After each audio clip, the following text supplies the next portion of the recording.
nous ne pouvons pas nous permettre de perdre l'élan diplomatique actuel, aussi fragile soit-il. Plus cette guerre durera, plus ses conséquences seront dévastatrices pour tout le monde. Je réitère mon appel pour un cessez-le-feu complet, général et durable. Un cessez-le-feu qui ouvre la voie à une paix juste, globale et pérenne. Une paix conforme à la Charte des Nations Unies, au droit international et aux résolutions pertinentes de l'ONU. One of the permanent members of this Council is doing everything to prolong the largest war in Europe since World War II.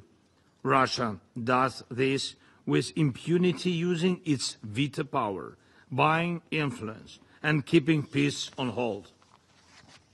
The Russian representative is here, but of course not the one who makes the real decisions.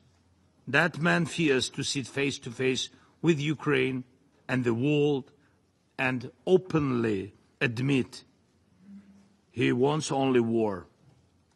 Instead, Putin sends delegates who cannot and don't want to stop the bloodshed. And when he appears abroad, in Beijing or somewhere else, it's only to buy more time for killing, pretending he seeks diplomacy. Putin only cares about using every meeting, every chance to keep the war going. Each day Russia kills our people, destroys our cities, and leaves no sign it will ever return to the principles of the UN Charter. China is also represented here, a powerful nation on which Russia now depends completely. If China truly wanted this war to stop, it could compel Moscow to end the invasion. Without China, Putin's Russia is nothing. Yet too often, China stays silent and distant instead of active for peace. The United States of America is present here as well, a strong nation that supports our defense, and we've said yes to every proposal from the US President for a ceasefire and talks with Russia to bring peace. But Russia always says no, or tries to confuse everyone so that even a ceasefire can't happen. Despite the huge Russian mobilization attempts in the last 3 years, their overall impact on their military goals has been minimal. In this war that they started, their losses are now 20 times higher than were Soviet losses in Afghanistan. In this war that they are continuing to pursue, they're struggling to recruit. And in some areas, their stocks are so low they have resorted to using military equipment from the 1950s. What is this for?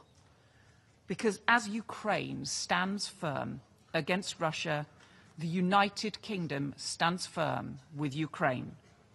We know that Ukraine's security is our security, and all of us depend on upholding the UN Charter.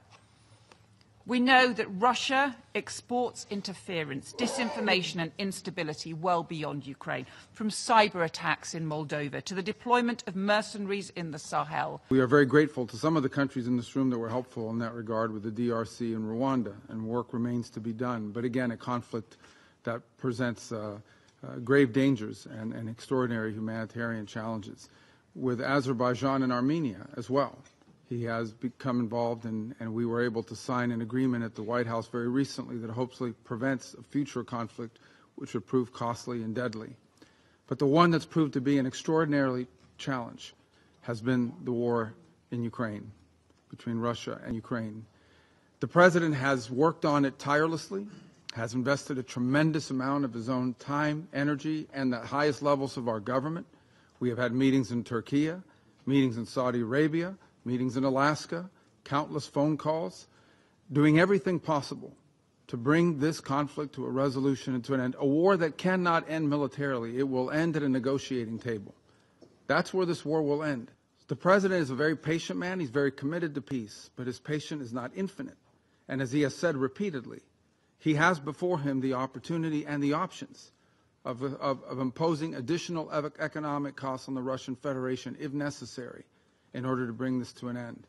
He also has before him the option, as he has already chosen to do in some circumstances, to sell defensive weaponry and potentially offensive weaponry so that Ukraine can defend itself from this assault by purchasing that weaponry. So I'm here to say to the Security Council, the United States remains as committed as it has ever been to a peaceful resolution to this dangerous conflict. The repercussions of this conflict extend far beyond its geographical expanse.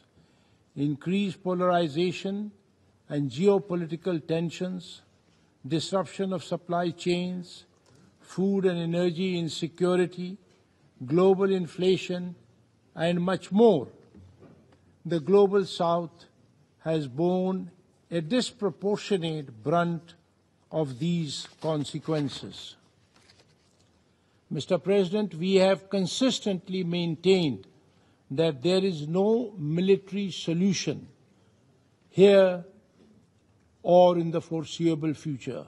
Every bullet fired, every rocket and drone launched, every life lost moves us further away from peace. We call upon the parties to demonstrate restraint, scrupulously adhere to the international humanitarian law, and make meaningful strides towards de-escalation.